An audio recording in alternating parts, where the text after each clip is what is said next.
And we're back again in record time this time. I had a lot of motivation to get this episode out.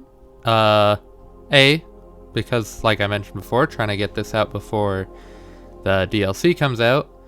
But also, I had this weird burst of motivation last night at like 3 o'clock in the morning for some reason. But that's it. Anyway, what I'm trying to say is, I got back really fast, but let's get into building yellow science. After pulling out the trees and clearing the rocks underneath blue science for a decent distance down, I pretty quickly get to work planning out yellow science in Helmod.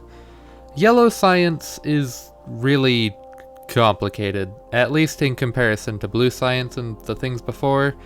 Blue is like the start of the complication in science, but purple and yellow science is really when it starts to get fancy, so I'm gonna try my best to give a decent explanation of how it works this time. The first and definitely simplest ingredient of yellow science is low density structure, or LDS. It's just copper, steel, and plastic. So, in return for it being so simple, it is, however, a really annoying thing to craft just because it has a really long crafting time, and so you need a lot of assembling machines to keep up. For example, to set up the 120 science per minute that I've been doing, I need 54, I believe, of just LDS assemblers, which is a pretty decent amount. Our next step to yellow science is blue circuits, which are not horribly complicated, but are definitely a step up from LDS.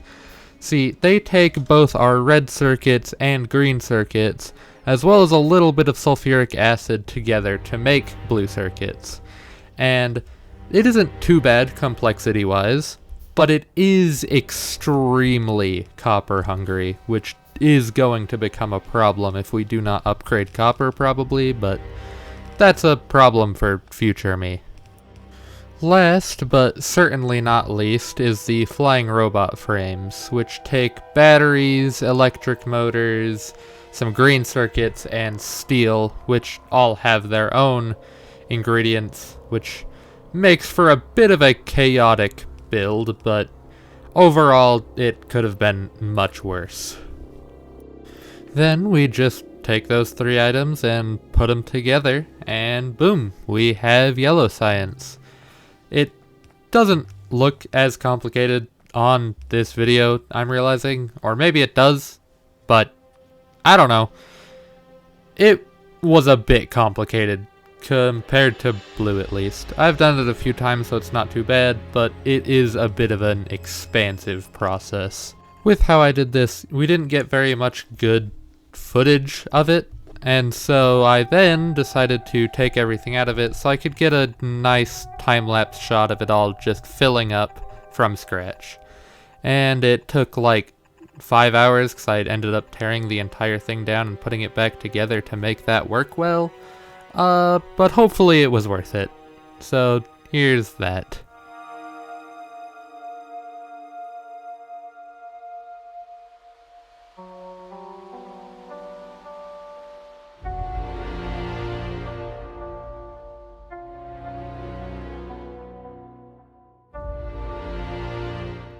After doing that, I then start working on the research, just running through as many of them as I can.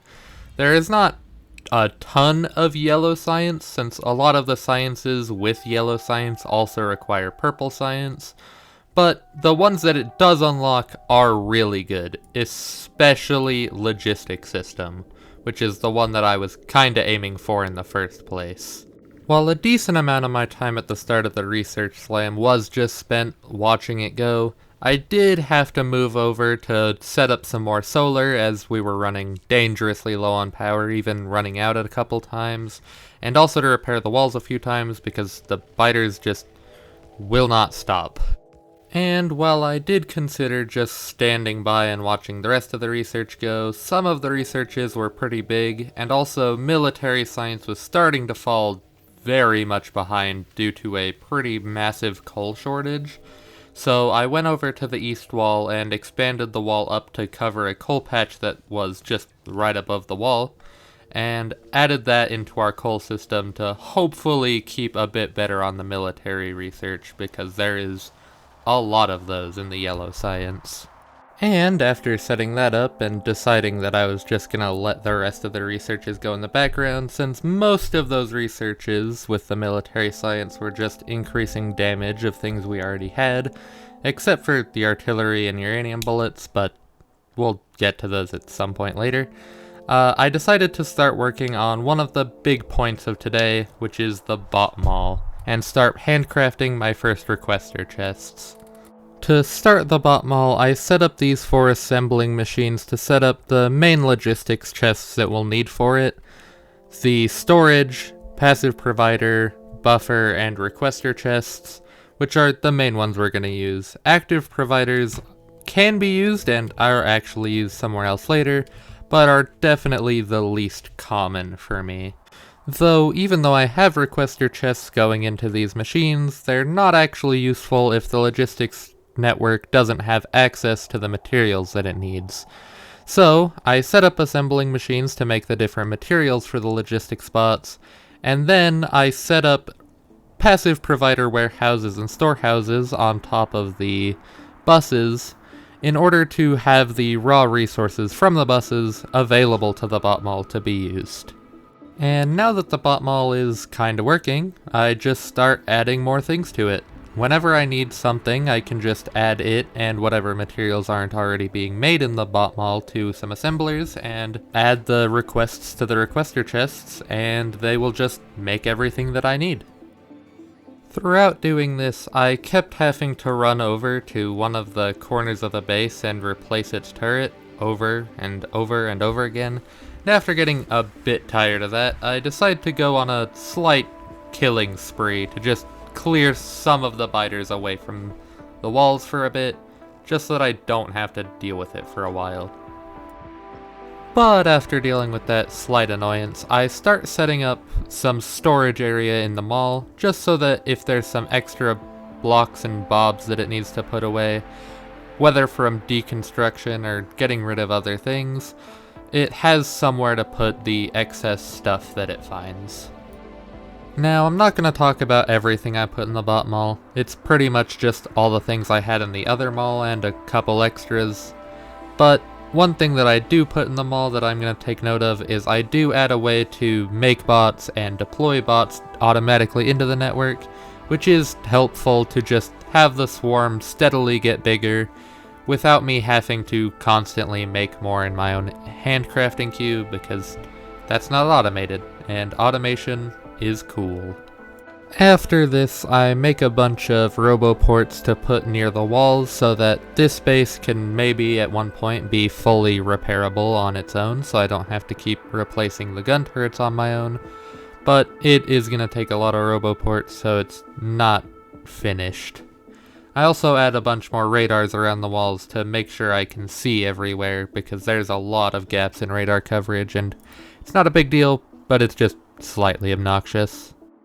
And after a bit of forgetting to turn on OBS, I set up piercing ammunition because, well, I've pretty much just been running off that buffer I made last episode right before I tore the base down. And it's probably a good idea to have an actual area where it's being made, because as great as the buffer is, nothing beats having actually stuff being produced.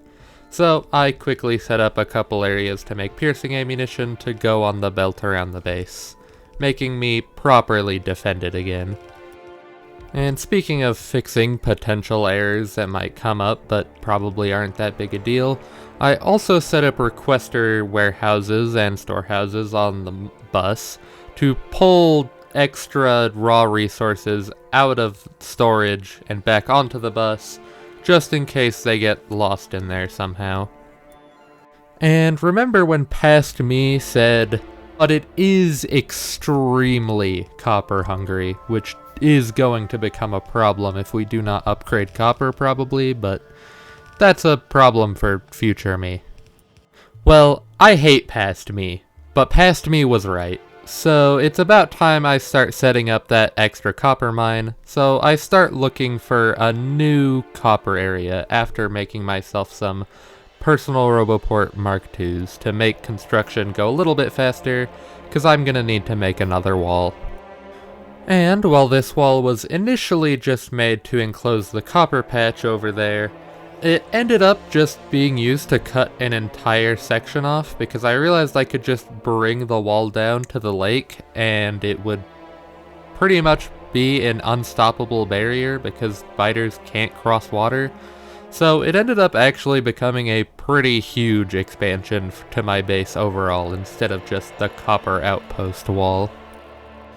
And then, after pretty much having to trim a couple bases that are a little bit too close to this new wall and started attacking it, I remembered a little research I got since, we'd just finished all of Yellow Science, and proceed to set up artillery shells in the mall and handcraft myself an artillery turret.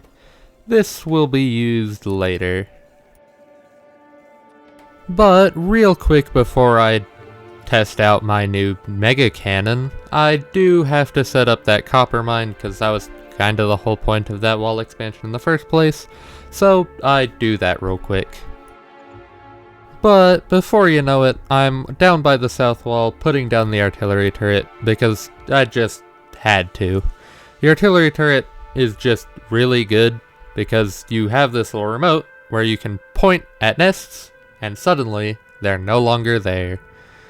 It just helps get rid of these nests, and this will be used a lot in the future.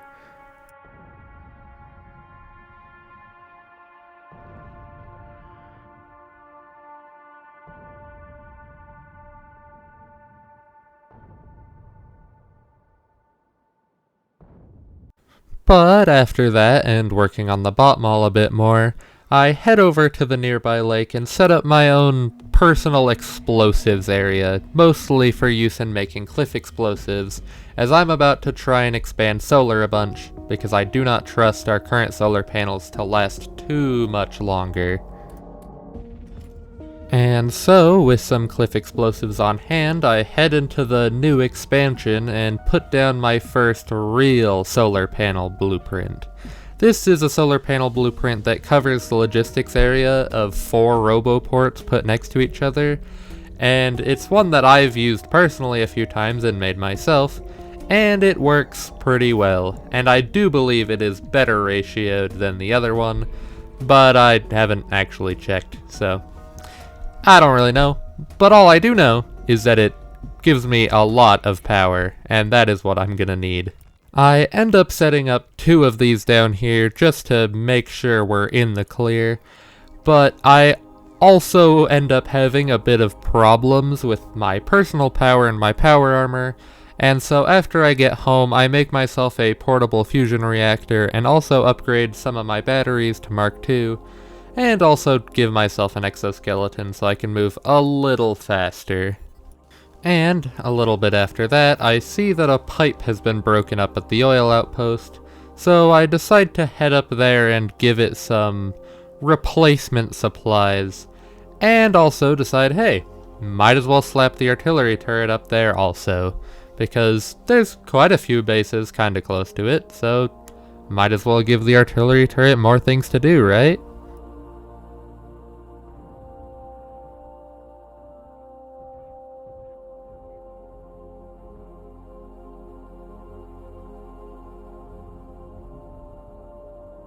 Unfortunately, while I was watching this happen, I just so happened to be standing a little bit too close to the wall, and a spitter managed to end my life. Fortunately though, I can just ride the train back up there and get my stuff back, though that is the first death of this entire game. Not letting that slide, however, I return back on the train as I said I would, and just keep raining down artillery shells on the nearby nests, because I have literally no reason not to, but I do remember to stand a little further away from the wall this time. But with that, that's pretty much everything that I'm gonna be doing this episode, since we don't really have a whole lot more to do. With the bot mall set up, at least to the best of my abilities, since I haven't actually made one before, it's probably misbuilt in some way, or in some way that's gonna make somebody angry, but it works enough, so it's good, right? But yeah, that's probably gonna be the end of what I do this episode. And so I return home and start researching our pretty much last science. Space science will happen, but it's pretty much just endgame science, and isn't as important, so production science is pretty much the last one that's going to unlock anything for us. So, after researching that and staring at the bot mall for a bit, that's gonna be where I sign off today. So for now, farewell, and I will see you next time for production science.